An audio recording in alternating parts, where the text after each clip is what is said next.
मैं हूं रुबाब और आज का टॉपिक वो टॉपिक है कि जिसके ऊपर बहुत सारे सवाल आते हैं और मुश्किल हो जाता है हर एक को इंडिविजुअली जवाब देना।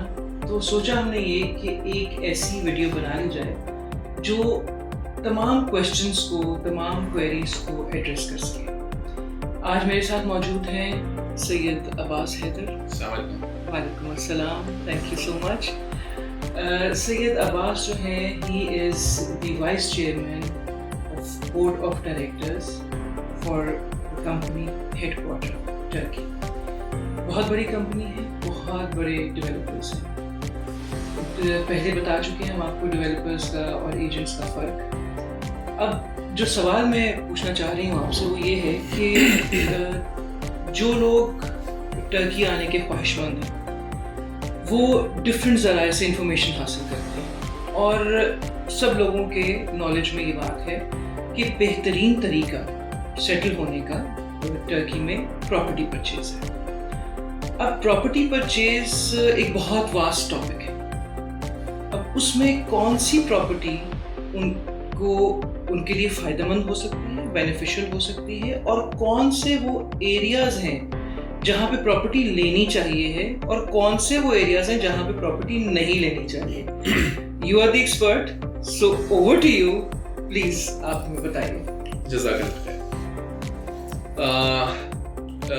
थैंक यू कि आपने ये एक बहुत इम्पोर्टेंट चैनल टॉपिक चुना और बल्कि मैं समझता हूँ कि इसके ज़रिए लोगों को राइट डायरेक्शन मिलेगा, क्योंकि यूजुअली क्या होता है कि लोग बहुत सारी वीडियोस को देखते हैं और किसी की वीडियो सुनते हैं, बहुत सारे एजेंट्स होते हैं और बहुत से अच्छी प्रॉपर्टीज़ दिलाते हैं, ऐसा नहीं, क्योंकि मुख्तलिफ जगह पे हर तरह की प्रॉपर्टीज़ यहाँ मौजूद हैं। तो यहाँ एक सबसे बड़ी प्रॉब्लम यह आती है कि जब कोई बंदा किसी और मुल्क में मौजूद है और वहाँ वो अभी आया भी नहीं है टर्की में और वो अपने मुल्क से रिसर्च करता है, अपना होमवर्क करता है, तो उसको जो मटेरियल मिलता है वो एजेंट्स के ज़रिए जो अपनी प्रॉपर्टी प्रमोट कर रहे होते हैं या जो भी उनके पास जगह होती है, जैसे उनका एक टास्क होता है, उनका टारगेट होता है कि हमें ये प्रॉपर्टी सेल करनी है, ये चीज़ बेचनी है, तो वो अपने उस काम के तहत किसी को भी कोई भी प्रॉपर्टी बेच देते हैं। जबकि ऐसा नहीं है। हर इंसान के लिए प्रॉपर्टी का नज़रिया मुख्तलिफ होता है और उसकी ज़रूरतें भी मुख्तलिफ होती हैं। बहुत से लोग बोलते हैं कि भाई जैसे बहुत सी वीडियोस उन्होंने देखी है, उसमें उनको ये लगता है कि भाई टर्की आने के लिए बेस्ट तरीका ये है कि पहले हम एक प्रॉपर्टी अपने लिए ले लें और फिर 2-3 प्रॉपर्टीज़ को रेंट पे ले लें और फिर उसका रेंट से हम लोग अपना जो एक्सपेंस है लोकल यहाँ के जो मंथली एक्सपेंस है उसको कवर कर सकें। अच्छी बात है, ये भी सही है, लेकिन डिपेंड कर रहा होता है कि फैमिली टू फैमिली वेरी कर रहा होता है कि आया कि ये सिनेरियो उनके लिए सूटेबल है कि नहीं। मसलन कि कोई बंदा ये प्लान करता है कि भाई मुझे टर्की आना है और टर्की आके सेटल होना है और सेटल होने के बाद मुझे बिजनेस करना है, साथ के साथ मुझे कुछ काम करना है या उसे कुछ किसी चीज़ की नॉलेज है, उसका प्रीवियस एक्सपीरियंस है, फ़र्ज़ कीजिए कि उसका मार्केटिंग का एक्सपीरियंस है या उसका रिटेल्स का एक्सपीरियंस है।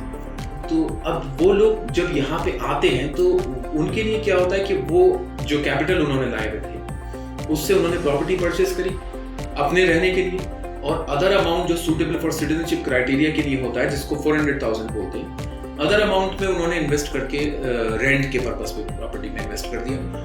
रेंट का क्या होता है कि रेंट डिपेंड कर रहा होता है एरिया वाइज कि वो 3% देगा आपको एनुअल इनकम या 4% देगा या 6% देगा, और फिर ये एनुअल इनकम की बात आ गई तो फिर ये 2 साल 3 साल या 1 साल के हिसाब से ही बढ़ेगा। तो यहाँ क्या हो गया कि आपने जो कैपिटल लगाया था ना सर, वो आपका स्टक हो गया। 2-3 साल तक आप सोचेंगे या फिर प्लान करेंगे कि किसी को बेचें। जो प्रॉपर्टी आपने ली है, अब लेने के लिए आप प्लान करेंगे कि अगर मैंने यहाँ आके महसूस किया कि नहीं मुझे कुछ काम करना चाहिए, तो अब आप उस प्रॉपर्टी को बेचने के लिए दोबारा एक जद्दोजहद लगती है। तो प्रॉपर्टी वेरी कर रही होती है कि आप अगर ऐसा सोचते हैं कि आपको चाहिए यहाँ पे आना और आप चाहते हैं कि मेरा कोई बिजनेस भी सेटल हो, मैं कुछ बिजनेस सेटअप करूँ, तो आप एक अपने लिए घर ले सकते हैं और घर लेने के साथ साथ आप ऐसी प्रॉपर्टी ले सकते हैं जो कि जिसमें कोई बिजनेस चल रहा हो या कोई वो रनिंग बिजनेस में है। कमर्शियल प्रॉपर्टी कमर्शियल प्रॉपर्टीज ले सकते हैं, क्योंकि कमर्शियल प्रॉपर्टीज में ये बेनिफिट है कि अगर आप ये उम्मीद करते हैं कि मुझे कुछ काम भी करना है तो फिर आप वहाँ पे काम कर सकते हैं, क्योंकि रनिंग बिजनेस आपको मिलता है। बहुत सी प्रॉपर्टीज ऐसी हैं जो कि आपको एक्टिव बिजनेस देते हैं, जो कुछ चल रहा है, अब आपके एफर्ट्स पे है कि आपने उसको कितना ग्रोथ देना है, कितना बढ़ाना है, उसमें कितना कंट्रीब्यूशन आपका होगा। तो इस 6% के जो सिनेरियो मैक्सिमम रेंट का है, इससे आप कई गुना आगे पहुंच जाते हैं और प्रॉपर्टी की वैल्यू तो वो भी बढ़ रही है, लेकिन आपका मार्केटिंग और आपका कमर्शियल बिजनेस जो है ये भी फैल रहा है, आपकी अवेयरनेस भी हो रही है, लोगों से आपका इंटरेक्शन हो रहा है, जिसकी वजह से आप यहाँ की लैंग्वेज से वाकिफ हो रहे हैं। तो आपके लिए ये हर तरह से बेनिफिशियस होता है। बहुत से लोग हैं जिन्होंने प्लान किया कि भाई हम टर्की आना चाहते हैं और हमें कोई काम नहीं करना और रिटायरमेंट लाइफ लेनी, तो वो भी इस चीज को कर सकते हैं। कमर्शियल प्रॉपर्टीज होती हैं जिन पे बिजनेस चल रहा होता है, लोग बिजनेस कर रहे होते हैं, सुपरमार्केट चल रही है, रेस्टोरेंट चल रहा है, बैंक को दिया हुआ है, इस तरह की वो प्रॉपर्टी लेते हैं तो नॉर्मल लेवल के रेंट से बहुत ज्यादा उनको बेनिफिट मिलता है। 10% मिलता है, 12% मिलता है। और बैंक्स और ये ऐसे होते हैं कि जहां आपको कंफर्टेबल फील होता है कि ये हमने किसी स्ट्रॉन्ग डील के साथ किया हुआ है, उसकी बेस पे आपके कमर्शियल प्रॉपर्टी की बेस पे आपको सेकंड बेनिफिट ये मिलता है कि आप बैंक से लोन ले सकते हैं अपनी फर्दर प्रॉपर्टी के लिए। तो ये इसका एक बेनिफिट है। ये इस तरीके को समझना बहुत जरूरी होता है। तो लोग यूजुअली आते हैं यहाँ पे, आने के बाद वो वीडियोस देखे हुए होते हैं, किसी यूट्यूबर ने बता दिया कि ये प्रॉपर्टी है, तो बेचारे वो उन पे ट्रस्ट करके आ जाते हैं। आने के बाद उनको महसूस होता है कि भाई हमारा तो ये लॉस हो गया, अगर हम ऐसा काम करते तो ये बेनिफिट रहता। तो क्यों ना कि आप पहले दिन से इसको राइट डायरेक्शन में इसका होमवर्क करें और सही मानों में कहाँ प्रॉपर्टी लेनी चाहिए, ये समझना आपको बहुत जरूरी है कि वो प्रॉपर्टी आपके सूटेबल है कि नहीं है। कुछ एरियाज ऐसे हैं जहाँ पे किसी एजेंट ने आपको प्रॉपर्टी बेच दी, अब आपको उसको तो प्रॉपर्टी बेचनी है, तो जहां उसके पास प्रॉपर्टी होगी वो बेच देगा। आपको ये देखना है कि वो एरिया आपकी कम्युनिटी के टच में आता है कि नहीं आता। या आप लोकल टर्किश लोगों के एरिया में चले गए जहाँ पे आपके आसपास में कोई नेबर भी आपका इंडियन पाकिस्तानी नहीं है, तो एक कम्युनिकेशन गैप आ जाता है, उसकी वजह से सिकनेस फील होती है, लोग वापस चले जाते हैं। और बहुत सी ऐसी फैमिलीज हमारे पास नहीं है कि जिन्होंने बोला है कि भाई हम तो 2 साल से यहाँ पे रहे और आप लोग डिसाइड कर चुके हैं वापस जाने के लिए, क्योंकि किसी से हमारा राब्ता।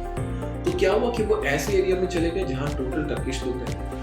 अब वो लैंग्वेज बैरियर उनके साथ, एक दूसरे से उनकी मुलाकात नहीं होती थी, क्योंकि यहाँ का कल्चर डिफरेंट है, हमारा कल्चर डिफरेंट है। तो यहाँ पे भी उनको एक बहुत बड़ा लॉस महसूस, यानी 2 साल का वक्त उन्होंने गुजारा और नुकसान पाया। यानी व्यूअर्स, सैयद अब्बास साहब हमें ये बता रहे हैं, बहुत क्लियर मैसेज है कि प्रॉपर्टी सिर्फ ये नहीं है कि आपने एक अपार्टमेंट खरीद लिया, एक विला खरीद लिया।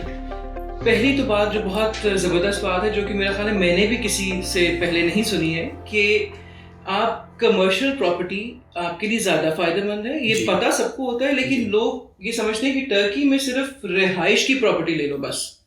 तो कमर्शियल प्रॉपर्टी मैक्सिमम जो अराउंड द एरियाज र्यूमर और जो इन्फॉर्मेशन स्प्रेड हुई भी है, वो यही हुई भी है कि आप आइए, एक प्रॉपर्टी अपने नहीं ले लीजिए और बाकी प्रॉपर्टी जो है किराए के नहीं ले लीजिए, आपका किराया निकल जाएगा आपका। ऐसा नहीं होता है।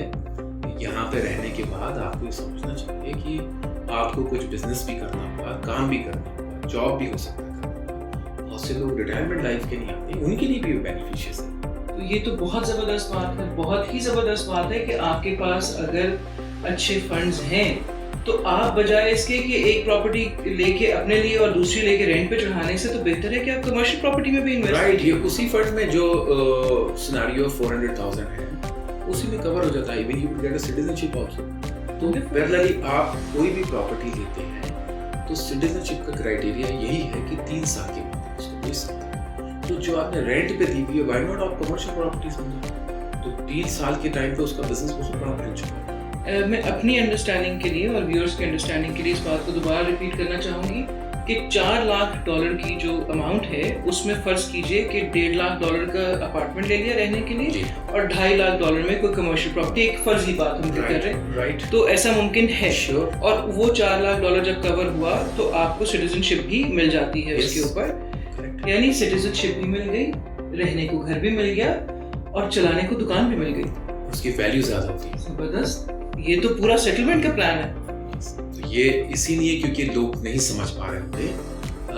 जाहिर है कि कोई भी यहाँ एक बड़ा चैलेंज ये है कि कोई भी बंदा जब किसी मुल्क से यहाँ पर आता है तो उसके साथ एक चैलेंज ये होता है कि उसके वीजा का टाइम होता है 15 डेज टू 30 डेज। अब इस छोटे से टाइम में उसको ये डिसाइड करना है कि भाई प्रॉपर्टी लेना कहाँ है। तो जो वो होमवर्क किए हुए है उसका बैकग्राउंड यूट्यूबर्स की बेसिस पे है, जिन्होंने कुछ एजेंट्स लोगों ने बना रखी है।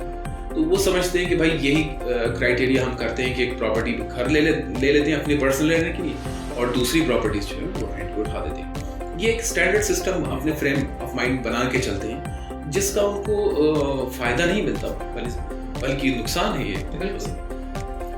इस तरह के कई लोगों को मैंने देखा है कि जिन्होंने एक, अभी तो खैर $4 लाख का भी चंद महीने पहले हुआ है, लेकिन जब $2.5 लाख था तो लोग एक ही प्रॉपर्टी $2.5 लाख की खरीद रहे थे। अब वो वही प्रॉपर्टी उसमें रह लें या उसको किराए पे चढ़ा लें। जी, कुछ बायर्स ने हमारी इस एडवाइस को इस तरह से माना है कि उन्होंने $4 लाख में 2 कमर्शियल प्रॉपर्टीज ले ली और जो उनको बताया गया कि आप दोनों कमर्शियल प्रॉपर्टीज ले लिए और जो अर्निंग हो रही है उसके कुछ पैसे से आप रेंट पे अपने लिए ले लीजिए।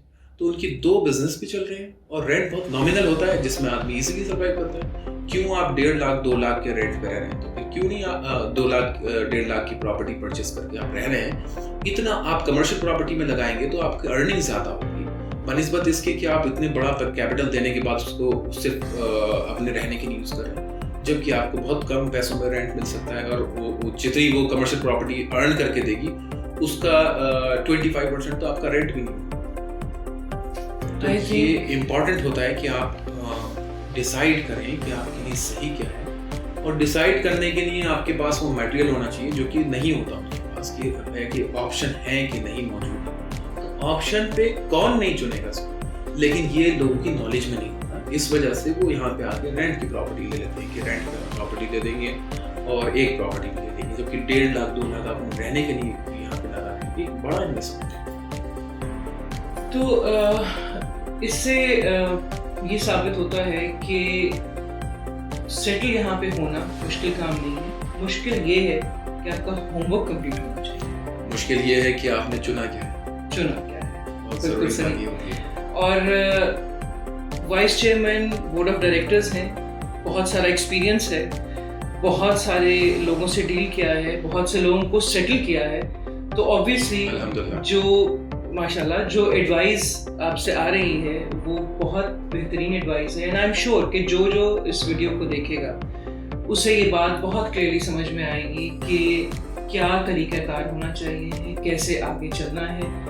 और अगर आप लोगों को ये वीडियो पसंद आए तो प्लीज़ सब्सक्राइब भी कीजिएगा, लाइक भी कीजिएगा, कमेंट भी कीजिएगा और अगर आप लोगों के कोई सवाल हैं तो प्लीज़ कमेंट सेक्शन में वो सवाल ज़रूर दीजिएगा और आपसे फिर हम इनके जवाबात लेके, और अगर मज़ीद कोई आप चाहें कि हम सैयद अब्बास साहब के साथ कोई और वीडियो बनाएं, कोई और आपके कोई सवाल हो, टेक्निकल सवाल हो, ज़रूर बताइए। हम दोबारा वीडियो बनाएंगे और उन सब सवालों को एड्रेस करेंगे। Sure, most welcome. Thank you so much for your time. अल्लाह हाफ़िज़।